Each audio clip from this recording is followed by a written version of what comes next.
Росавиация разрешила еще один авиарейс между РФ и Таджикистаном, который будет выполнять российская компания S7 Airlines.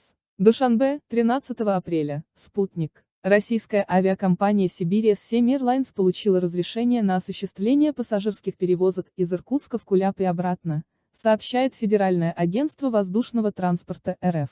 Дата первого полета и частота рейсов пока неизвестны. При этом уточняется, что Росавиация не разрешила авиакомпании «Сибирь» выполнять полеты в Бахтар. Международные перелеты из аэропорта Иркутска, помимо Таджикистана, также разрешили в Узбекистан и Вьетнам.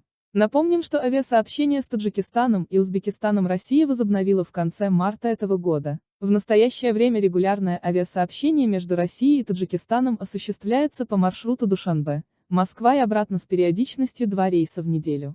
По одному для авиакомпаний Ютейр и Самон Эйр.